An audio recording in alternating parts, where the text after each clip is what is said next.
अथ रुद्रयामलयोक्त श्रीशिवसहस्रनामस्तोत्रम्।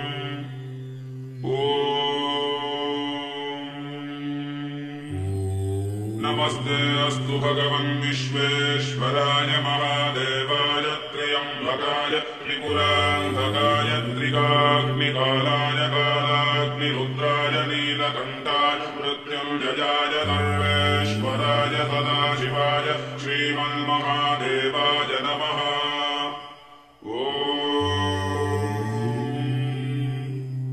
अस्य श्रीशिवसहस्रनामस्तोत्रमहामन्त्रस्य शम्भुर्षिः अनुष्टुप्छन्दः सदाशिवो देवता महेश्वर इति बीजम् गौरीशक्तिः सर्वैरिति कीलकम् श्रीसाम्ब सदाशिवप्रीत्यर्थे जपे विनियोगः। ध्यानम् शान्तम् पद्मासनस्थम् शशिधरमकुटम् पञ्चवक्त्रम् त्रिनेत्रम् शूलम् वज्रम् च खड्गम् परशुमभयदम् दक्षिणाङ्गे वहन्तम् नागम् पाशम् च कण्ठाम् वरदमरुयुतम् चाङ्कुशम् वामभागे नानालङ्कारयुक्तम् स्फटिकमणिनिभम् पार्वतीशम् नमामि।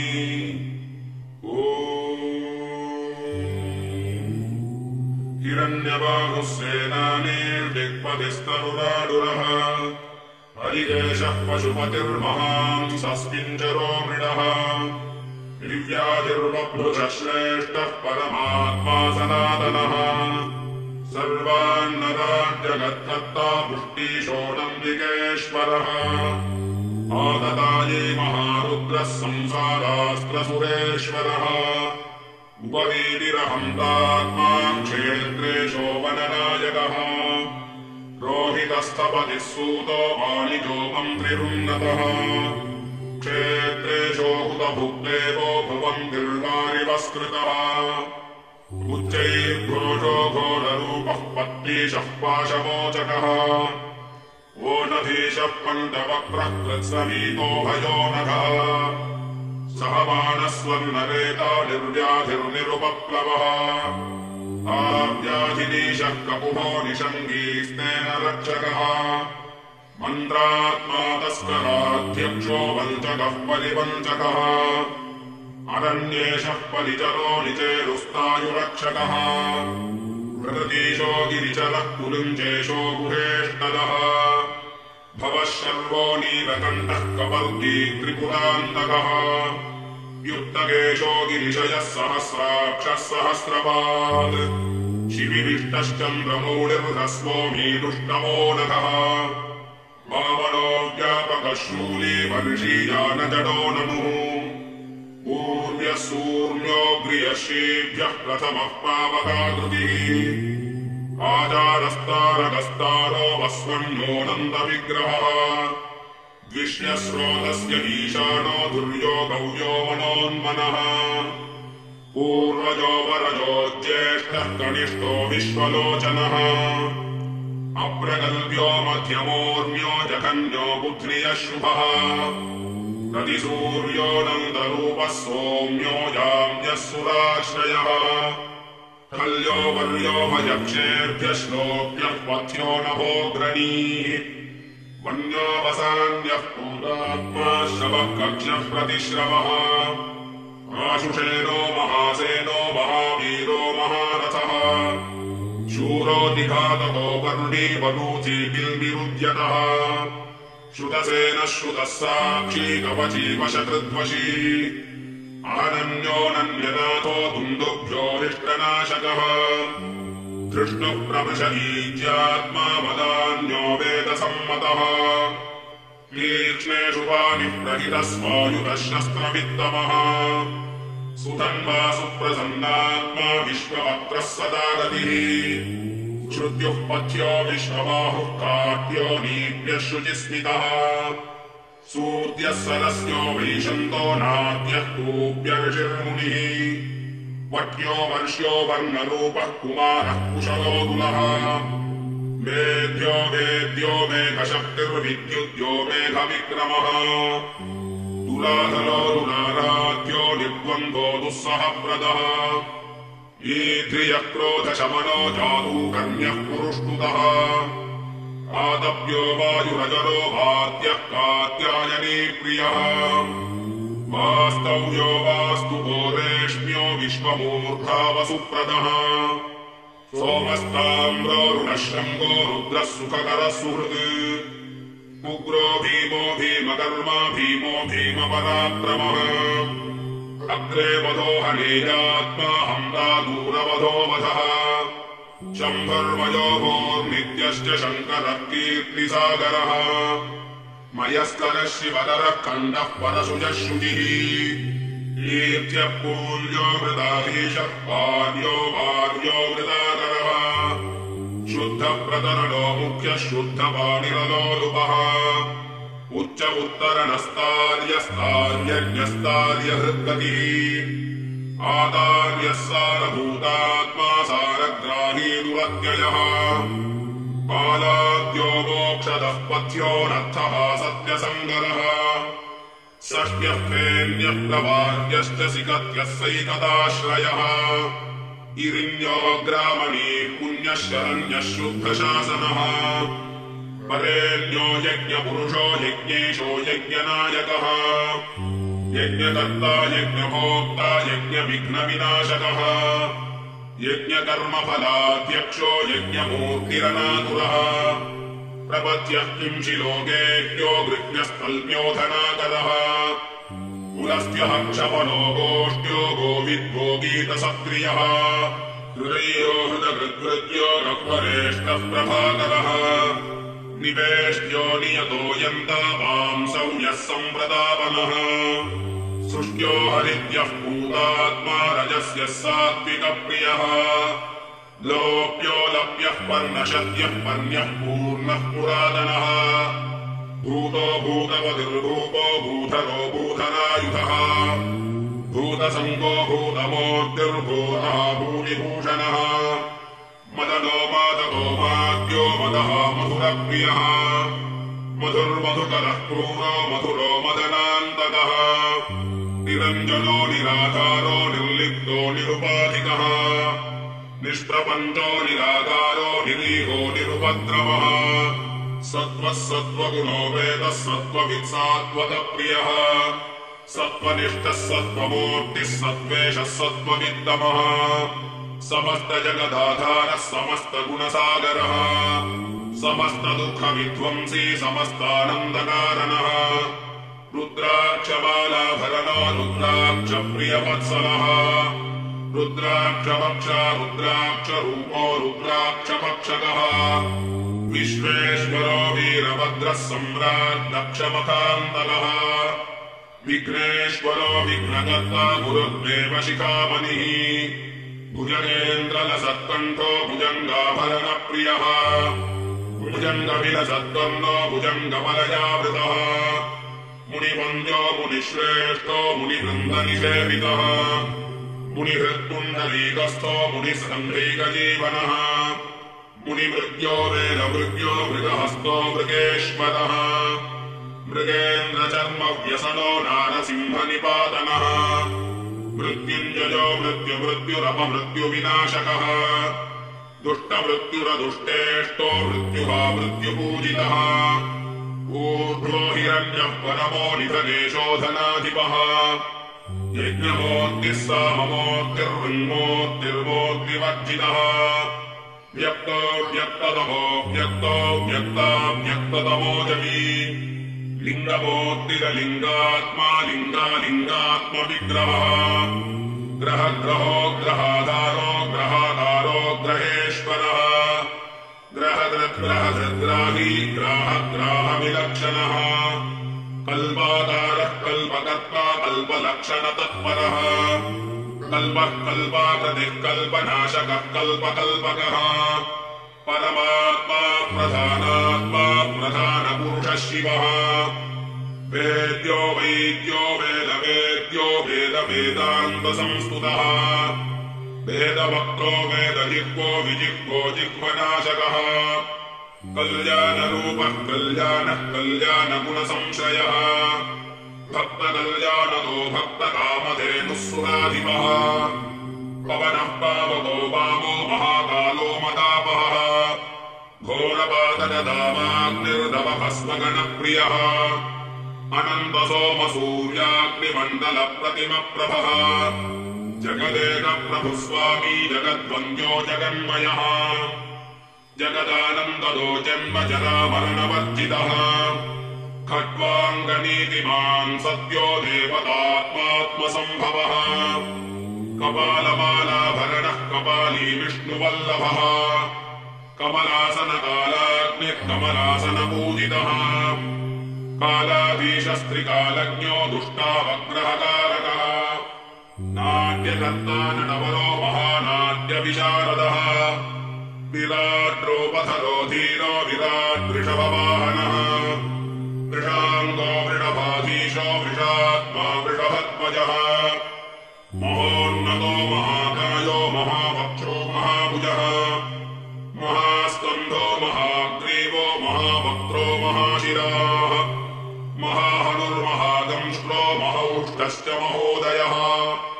सुन्दरभ्रूः सुनयनः सुललाटः सुगन्धरः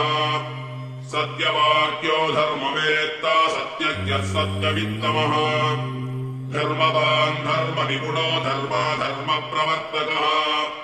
कृतज्ञः कृतकृत्यात्मा कृतकृत्यः कृतागमः कृतविकृत्य विच्छ्रेष्टः कृतज्ञः प्रियकृत्तमः व्रतकृद्व्रतविच्छ्रेष्टो व्रतविद्वान् महाव्रती व्रतप्रियो व्रताधारो व्रताकारो व्रतेश्वरः अधिरागी वीतरागी रागहेतुर्विरागवित् रागघ्नो रागशमनो रागदो रागिरागवत् विद्वान् विद्वत्तमो विद्वज्जनमानसंशयः विद्वज्जनाश्रयो विद्वज्जनस्तव्यपराक्रमः नीतिगृह्णीतिविन्नीतिप्रदाता नीतिविप्रियः विनीतिवत्सलो नीतिस्वरूपो नीतिसंश्रयः क्रोधविक्रोधकृत्क्रोधिजनकृत्क्रोधरूपधृक् सक्रोधः क्रोधः क्रोधिजनः क्रोधकाननः गुणवान् गुणविच्छ्रेष्ट निर्गुणो गुणविप्रियः गुणाधारो गुणाकारो गुणकृद्गुणनाशकः वीर्यवान् वीर्यविच्छ्रेष्टो वीर्यविद्वीर्यसंश्रयः वीर्यागारो वीर्यकरो वीर्यः वीर्यवर्धकः कालवित्तालकृत्कालो बलकृद्बलविद्बली मनोन्मनो मनोरूपो बलप्रमथनो बलः विद्याप्रदाता विद्येशो विद्यामात्रैकसंश्रयः विद्याकारो महाविद्यो विद्यावेद्यविशारदः वसन्तकृद्वसन्तात्मा वसन्तेशो वसन्तदः ग्रीष्मात्मा ग्रीष्मकृद्ग्रीष्मवर्धको ग्रीष्मनाशकः प्रावृतप्रावृषाकालः प्रावृत्कालप्रवर्तकः प्रावृत्प्रवर्धकः प्रावृत्प्रावृन्नाथप्रणाशकः शरदात्मा शरद्धेतुः शरत्कालप्रवर्तकः शरन्नाथः शरत्कालनाशकः शरदाश्रयः हिमस्वरूपो हिमदो हिमवान् हिमनाशकः प्राच्यात्मा दक्षिणाकारः प्रतीच्यात्मान्तराकृतिः आग्नेयात्मा निर्वृतीशो वायौ यात्मेशनाशकः ऊर्ध्वाधः सुदिगाकारो नानादेशकनाथकः सर्वपक्षिमृगाकारः सर्वपक्षिमृगाधिपः सर्वपक्षिमृगाधारो मृगाद्युत्पत्तिकारणः जीवाध्यक्षो जीववन्द्यो जीविनाम् जीवरक्षकः जीवकृज्जीवः जीवजीवनो जीवसंश्रयः ज्योतिस्वरूपो विश्वात्मा विश्वनाथो वियत्पतिः वज्रात्मा वज्रहस्तश्च वज्रेशो वज्रभूषितः कुमारो गुरुरीशानो गणाध्यक्षो गणाधिपः पिनाकवाणिः सूर्यात्मा सोमसूर्याग्निलोचनः अपाररहितः शान्तो दान्तो दमयितादमः ऋषिः पुराणः पुरुषः पुरुषेशः पुरन्दरः कालाग्निरुद्रः सर्वेशः शमरूपः शमेश्वरः प्रलयानलकृद्भव्यः प्रलयानलनाशकः त्र्यम्बको ह्यरिषद्वर्गनाशको धनदप्रियः अक्षोभ्यः क्षोभरहितः क्षोभदः क्षोभनाशकः सदम्भो दम्भरहितो दम्भदो दम्भनाशकः कुन्देन्दुशङ्खधवलो भस्मोद्धूलितविग्रहः भस्मधारणहृष्टात्मा तुष्टिपुष्ट्यरिसूदनः स्थाणुर्दिगम्बरो भर्गो भगनेत्रभिदुज्ज्वलः त्रिकाग्निकालः कालाग्निरद्विवीरो महायशाः सामप्रियः सामवेत्ता सामगः सामकप्रियः धीरो दान्तो महाधीरो धैर्यतो धैर्यवर्धकः लावण्यराशिः सर्वज्ञ सुबुद्धिर्बुद्धिमान् वरः कुम्भवीनः कम्बुकण्ठः शम्बरादिनिकन्दनः शार्दूलचर्मवसनः पूर्णानन्दो जगत्प्रियः जयप्रदो जयाध्यक्षो जयात्मा जयकारणः जङ्गमा जङ्गमाकारो जगदुत्पत्तिकारणः जगद्रक्षाकरो वश्यो जगत्प्रलयकारणः पुष्पदन्तविदुष्कृष्टः पञ्चयज्ञप्रपञ्चकः अष्टमूर्तिर्विश्वमूर्तिरतिमूर्तिरमूर्तिमान् कैलासशिखरावासः कैलासशिखरप्रियः रक्तकैलासदः सूक्ष्मः सर्वज्ञः सर्वशिक्षकः सोमः सोमकलाधारो महातेजा महातपाः हिरण्यश्मश्रुरानन्दः स्वर्णकेशः सुवर्णधृक् ब्रह्मा विश्वसुर्वीशो मोचको बन्धवर्जितः स्वतन्त्रः सर्वतन्त्रात्मा द्युतिमानमितप्रभः पुष्कराक्षः पुण्यकीर्तिः पुण्यश्रवणकीर्तनः पुण्यमूर्तिः पुण्यदाता पुण्यफलप्रदः सारभूतस्वरमयो रसभूतो रसायनः ओङ्कारः प्रणवो नादः प्रणतार्तिप्रभञ्जनः विकटस्थोऽतिदूरस्थो वशी ब्रह्माण्डनायकः मन्दारमूलनिलयो मन्दारकुसुमप्रियः वृन्दारकप्रियतमो वृन्दारकविराजितः श्रीमानन्दकल्याणपरिपूर्णमहोदयः महोत्साहो विश्वभोक्ता विश्वासापरिपूरकः सुलभः सुलभालभ्यो लभ्यो लाभप्रवर्तकः लाभात्मा लाभदो वक्त्रोद्युतिमाननसूयकः ब्रह्मचारी दृढाचारी देवसिंहोधनप्रियः वेदाढ्यो देवदेवेशो देवदेवोत्तमोत्तमः बीजराजो बीजहेतुर्बीजदो बीजवृद्धिदः बीजाधारो बीजरूपो निर्बीजो बीजनाशकः परापरेशः परतः पिङ्गळो युग्मलोचनः पिङ्गळाक्षः सुरगुरुर्गुरुः सुरगुरुप्रियः युगावहो युगाध्यक्षो युगकृद्युगनाशकः कर्पूरगौरो गिरिशो गौरी गुरुगुहाश्रयः धूर्जटिः पिङ्गळजटो जटामण्डलमण्डितः मनोजवो जीवहेतुरन्धकासुरसूदनः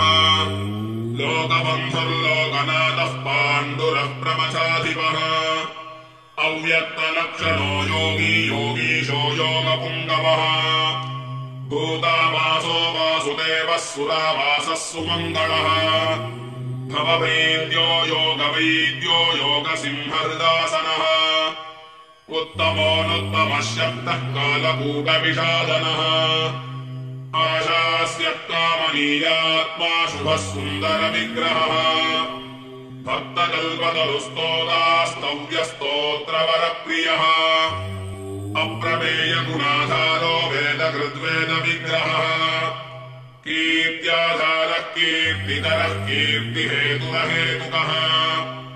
अप्रमृष्यः शान्तिभद्रः कीर्तिस्तम्भो मनोमयः भूषयोन्नमयो भोक्ता महेश्वासो महातनुः विज्ञानमय आनन्दमयः प्राणमयोन्नदः सर्वलोकमयो यष्टा धर्माधर्मप्रवर्तकः अनिर्विण्णो गुणग्राही सर्वधर्मफलप्रदः यन्तासुधार्द्रनयनो निराशीरपरिग्रहः परार्थवृत्तिर्मधुरो मधुरप्रियदर्शनः मुक्तादामपरीताङ्गो निःसङ्गो मङ्गलाकरः सुखप्रदः सुखाकारः सुखदुःखविवर्जितः विशृङ्खलो जगत्कर्ता सर्वः पितामहः अनामयोऽक्षयो मुण्डी स्वरूपो रूपवर्जितः अतीन्द्रियो महामायो मायावी विगतस्वरः अमृतः शाश्वतः शान्तो मृत्युः मृत्युनाशकः महाप्रेतासनासीनः पिशाचानुधरावृतः गौरीविलाससदनो नानागानविशारदः विचित्रबाल्यवसनो दिव्यचन्दनचर्चितः विष्णुब्रह्मादिवन्द्यान्ध्रिः सुरासुरनमस्कृतः किरीटकोटिबालेन्दुमणिकङ्कणभूषितः रत्नाङ्गदाङ्गो रत्नेशो रत्नरञ्जितपादुकः नवरत्नगणोपेतः किरीटी रत्नकञ्चुकः नानाविधानेकरत्नलसत्कुण्डलमण्डितः दिव्यरत्नगणाकीर्णकण्ठाभरणभूषितः नवकालमणिर्नासापुटभ्राजितमौक्तिकः रत्नाङ्गुलीयविलसत्करशाखानखप्रभः रत्नभ्राजद्वेमसूत्रलसत्कटितटः पटुः वामाङ्गभागविलसत्पार्वतीवीक्षणप्रियः लीलाविलम्बितवपुर्भक्तमानसमन्दिरः कुन्दमन्दारपुष्पौघलसद्वायुनिषेवितः कस्तूरीविलसद्भालो दिव्यवेषविराजितः दिव्यदेहप्रभाकूटसन्दीपितदिगन्तरः देवासुरगुरुस्तव्यो देवासुरनमस्कृतः हस्तराजत्पुण्डरीकः पुण्डरीकनिभेक्षणः सर्वशास्त्रगुणोमेयः सर्वलोकेष्टभूषणः सर्वेष्टदाता सर्वेष्टस्फुरन्मङ्गलविग्रहः अविद्यालेशरहितो नानाविद्यैकसंश्रयः मूर्तिभवकृपापूरो भक्तेष्टफलपूरकः सम्पूर्णकामः सोमाग्निर्निधिः सौभाग्यदायकः हितैषीहितकृत्सौम्यः परार्थैकप्रपञ्चनः शरणागतदीनार्तपरित्राणपरायणः विष्णुर्नेतावषट्कारो भ्राजिष्णुर्भोजनम् हविः भोक्ता भोजयिता चेता जिताहिर्जितमानसः अक्षरः कारणः क्रुद्धः स्मरदः शारदप्लवः आज्ञापकेच्छो गम्भीरः कविर्दुःस्वप्ननाशकः पञ्चब्रह्मसमुत्पत्तिः क्षेत्रज्ञः क्षेत्रपालकः व्योमकेशो भीमवेशो गौरीपतिरनामयः भवाब्धितरणोपायो भगवान् भक्तवत्सलः परो वरिष्ठो नेदिष्टः प्रियः प्रियतमः सुधीः यन्दायमिष्टश्चोदिष्टसन्तविष्टो यमशासनः हिरण्यगर्भो हेमाङ्गो हेमरूपो हिरण्यदः ब्रह्मज्योतिरनावेक्ष्यश्चामुण्डजनको रविः मोक्षार्थिजनसंसेव्यो मोक्षदो मोक्षनायकः महाश्मशाननिलयो वेदाश्वो भूरथस्थिरः मृगव्याधो धर्मधामा प्रच्छिन्नस्फटिको रविः सर्वज्ञः परमार्थात्मा ब्रह्मानन्दाश्रयो विदुः महेश्वरो महादेवः परब्रह्म सदाशिवः परब्रह्म सदाशिव ॐ नमः इति कायेन वाचा मनसेन्द्रियैर्वा बुद्ध्यात्मना वा प्रकृते स्वभावात् करोमि यद्यत् सकलम् परस्मै सदाशिवायेति समर्पयामि यदक्षरपदभ्रष्टम् मात्राहीनम् तु यद्भवेत् तत्सर्वम् क्षम्यताम् देव महादेव नमोऽस्तु ते विसर्गबिन्दुमात्राणि पदपादाक्षराणि च न्यूनादिजातिरिक्तानि क्षमस्व परमेश्वर।